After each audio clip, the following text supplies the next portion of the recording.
Then Samuel died, and the Israelites gathered together and lamented for him, and buried him at his home in Ramah. And David arose and went down to the wilderness of Paran. Now there was a man in Maon whose business was in Carmel, and the man was very rich. He had 3,000 sheep and 1,000 goats, and he was shearing his sheep in Carmel.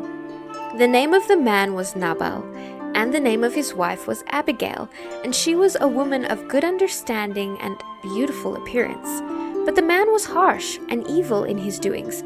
He was of the house of Caleb. When David heard in the wilderness that Nabal was shearing his sheep, David sent 10 young men, and David said to the young men, "Go up to Carmel, go to Nabal, and greet him in my name. And thus you shall say to him who lives in prosperity, Peace be to you, peace to your house, and peace to all that you have. Now I have heard that you have shearers. Your shepherds were with us, and we did not hurt them, nor was there anything missing from them all the while they were in Carmel. Ask your young men, and they will tell you. Therefore, let my young men find favor in your eyes, for we come on a feast day. Please give whatever comes to your hand to your servants and to your son David." So when David's young men came, they spoke to Nabal according to all these words in the name of David, and waited. Then Nabal answered David's servants and said, "Who is David, and who is the son of Jesse?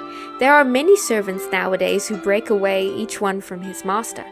Shall I then take my bread and water and my meat that I have killed for my shearers and give it to men when I do not know where they are from?"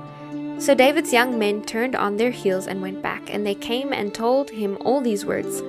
Then David said to his men, "Every man gird on his sword." So every man girded on his sword, and David also girded on his sword.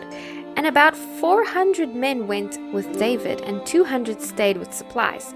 Now one of the young men told Abigail, Nabal's wife, saying, "Look, David sent messengers from the wilderness to greet our master, and he reviled them. But the men were very good to us, and we were not hurt, nor did we miss anything as long as we accompanied them when we were in the fields. They were a wall to us both by night and day, and all the time we were with them keeping the sheep. Now therefore know and consider what you will do, for harm is determined against our master and against all his household, for he is such a scoundrel that one cannot speak to him." Then Abigail made haste and took 200 loaves of bread, 2 skins of wine, 5 sheep already dressed, 5 seahs of roasted grain, 100 clusters of raisins, and 200 cakes of figs, and loaded them on donkeys, and said to her servants, "Go on before me. See, I am coming after you."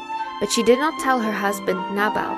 So it was, as she rode on the donkey, that she went down under cover of the hill, and there was David and his men coming down toward her, and she met them. Now David had said, "Surely in vain I have protected all that this fellow has in the wilderness, so that nothing was missed of all that belongs to him, and he has repaid me evil for good. May God do so and more also to the enemies of David, if I leave one male of all who belong to him by morning light."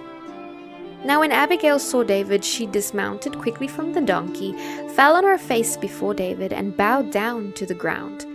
So she fell at his feet and said, "On me, my lord, on me let this iniquity be, and please let your maidservant speak in your ears, and hear the words of your maidservant. Please let not my lord regard the scoundrel Nabal, for as his name is, so is he.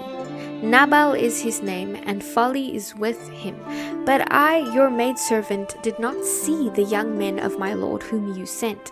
Now therefore, my lord, as the Lord lives and as your soul lives, since the Lord has held you back from coming to bloodshed and from avenging yourself with your own hand, now then, let your enemies and those who seek harm for my lord be as Nabal. And now this present which your maidservant has brought to my lord, let it be given to the young men who follow my lord. Please forgive the trespass of your maidservant, for the Lord will certainly make for my lord an enduring house, because my lord fights the battles of the Lord, and evil is not found in you throughout your days. Yet a man has risen to pursue you and seek your life, but the life of my lord shall be bound in the bundle of the living with the Lord your God, and the lives of your enemies he shall sling out, as from the pocket of a sling.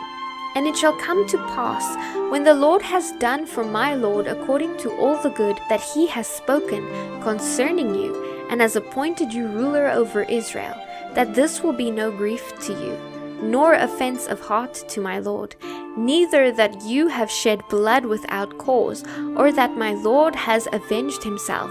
But when the Lord has dealt well with my Lord, then remember your maidservant. Then David said to Abigail, Blessed is the Lord God of Israel, who sent you this day to meet me. And blessed is your advice, and blessed are you, because you have kept me this day from coming to bloodshed and from avenging myself with my own hand. For indeed, as the Lord God of Israel lives, who has kept me back from hurting you, unless you had hurried and come to meet me, surely my morning light no males would have been left to Nabal. So David received from her hand what she had brought him, and said to her, Go up in peace to your house. See, I have heeded your voice and respected your person. Now Abigail went to Nabal, and there he was, holding a feast in his house like the feast of a king, for he was very drunk. Therefore she told him nothing, little or much, until morning light.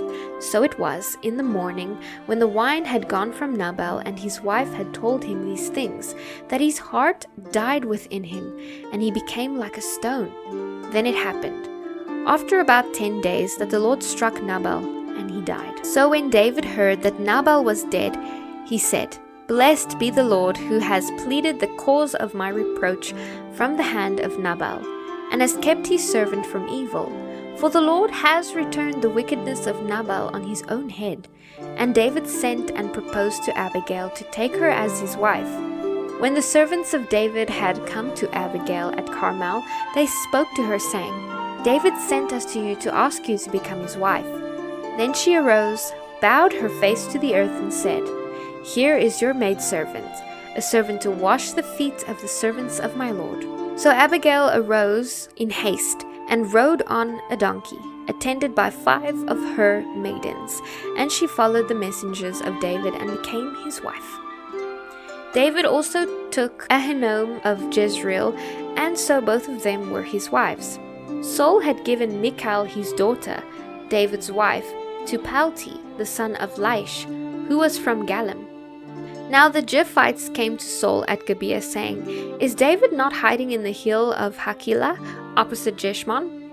Then Saul arose and went down to the wilderness of Ziph, having 3,000 chosen men of Israel with him, to seek David in the wilderness of Ziph. And Saul encamped in the hill of Hakilah, which is opposite Jeshimon, by the road, but David stayed in the wilderness. And he saw that Saul came after him into the wilderness. David therefore sent out spies and understood that Saul has indeed come. So David arose and came to the place where Saul had encamped. And David saw the place where Saul lay, and Abner the son of Ner, the commander of his army. Now Saul lay within the camp, with the people encamped all around him. Then David answered and said to Ahimelech the Hittite, and to Abishai the son of Zeruiah, brother of Job, saying, Who will go down with me to Saul in the camp? And Abishai said, I will go down with you. So David and Abishai came to the people by night, and there Saul lay sleeping within the camp, with his spear stuck in the ground by his hand. And Abner and the people lay all around him. Then Abishai said to David, God has delivered your enemy into your hand this day. Now therefore, please, let me strike him at once with the spear, right to the earth, and I will not have to strike him a second time. But David said to Abishai, Do not destroy him, for who can stretch out his hand against the Lord's anointed and be guiltless? David said, Furthermore, as the Lord lives, the Lord shall strike him, or his day shall come to die, or he shall go out to battle and perish. The Lord forbid that I should stretch out my hand against the Lord's anointed. But please, take now the spear and the jug of water that are by his hand, and let us go." So David took the spear and the jug of water by Saul's head, and they got away. And no man saw or knew it or awoke, for they were all asleep, because a deep sleep from the Lord had fallen upon them. Now David went over to the other side and stood on the top of a hill afar off, a great distance being between them. And David called out to the people, to Abner the son of Ner, saying, "Do you not answer, Abner?" Then Abner answered and said, "Who are you calling out to the king?" So David said to Abner, "Are you not a man? And who is like you in Israel? Why then have you not guarded your lord the king? For one of the people came in to destroy your lord the king. This thing you have done is not good. As the Lord lives, you deserve to die, because you have not guarded your master, the Lord's anointed. And now you see where the king's spear is and the jug of water that was by his head." Then Saul knew David's voice and said, "Is that your voice, my son David?" David said, "It is my voice, my lord, O king." And he said, "Why does my lord thus pursue his servant? For what have I done, or what evil is in my hand? Now therefore, please, let my lord the king hear the words of his servant. If the Lord has stirred you up against me, let him accept an offering. But if it is the children of men, may they be cursed before the Lord, for they have driven me out this day from sharing in the inheritance of the Lord, saying, 'Go serve other gods.' So now, do not let my blood fall to the earth before the face of the Lord. For the king of Israel has come out to seek a flea, as when one hunts a partridge in the mountains." Then Saul said, "I have sinned. Return, my son David, for I will harm you no more, because my life was precious in your eyes this day. Indeed, I have played the fool and erred exceedingly." And David answered and said, "Here's the king's spear. Let one of the young men come over and get it. May the Lord repay every man for his righteousness and his faithfulness. For the Lord delivered you into my hand today, but I would not stretch out my hand against the Lord's anointed. And indeed, as your life was valued much this day in my eyes, so let my life be valued much in the eyes of the Lord, and let him deliver me out of all tribulation." Then Saul said to David, "May you be blessed, my son David. You shall both do great things and also still prevail." So David went on his way, and Saul returned to his place.